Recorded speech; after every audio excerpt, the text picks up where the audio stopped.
అదే RTV app వార్తల్ని క్షణాల్లో చదివే అవకాశం ఉంటుంది. ఒక న్యూస్ పేపర్, ఒక టెలివిజన్ ఛానల్ మీ చేతుల్లో ఎప్పుడూ ఉంటాయి. నైరుతి బంగాళాఖాతంలో కొనసాగుతున్న తీవ్ర అల్పపీడనం ప్రభావంతో ఆంధ్రప్రదేశ్లోని ఆ తీర ప్రాంతం అంతా కూడా ఒక మోస్తరు నుంచి భారీ వర్షాలు కురుస్తూ ఉన్నాయి. ఈ నేపథ్యంలో ఎన్ని రోజుల పాటు ఈ అల్పపీడన ప్రభావం ఆంధ్రప్రదేశ్ మీద ఉంటుంది అన్నది మాట్లాడడానికి మనతో పాటు విశాఖ వాతావరణ విభాగాధిపతి శ్రీనివాస్ గారు ఉన్నారు. సార్ చెప్పండి, ప్రస్తుతం ఈ అల్పపీడన దిశ ఏ విధంగా ఉంది? ప్రస్తుతం ఉన్నటువంటి ఈ తీవ్ర అల్పపీడనం ఇది నైరుతి బంగాళాఖాతం మరియు దానికి దగ్గర ఉన్నటువంటి పశ్చిమ మధ్య బంగాళాఖాతంలో అయితే కేంద్రీకృతమైంది.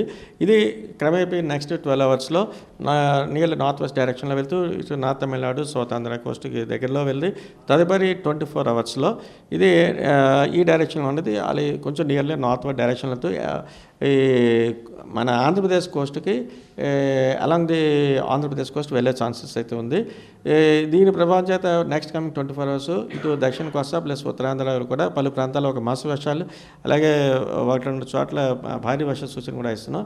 ఇటు కోస్టుకి దగ్గరలో ఉన్నటువంటి జిల్లాలైనటువంటి ఇటు నెల్లూరు, ప్రకాశం, ఆ పైన ఉన్నటువంటి కృష్ణా, నెక్స్ట్ వెస్ట్ గోదావరి, ఆ తర్వాత కోనసీమ, కాకినాడ, అనకాపల్లి, విశాఖపట్నం, విజయనగరం ఈ జిల్లాల అందరికీ కూడా 1-2 చోట్ల భారీ వర్ష సూచన వచ్చే అవకాశం అయితే ఉంది. ఈ రైన్ఫాల్ యాక్టివిటీ రేపటికి కూడా కంటిన్యూ అయ్యే ఛాన్స్ ఉంది.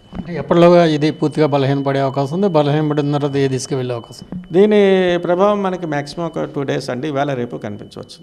ఇది ఫర్దర్గా ఇప్పుడు మనకు ఈ సిస్టమ్ ద్వారా ఈదురుగాల ప్రభావం కూడా ఎక్కువగా అయితే ఉంది.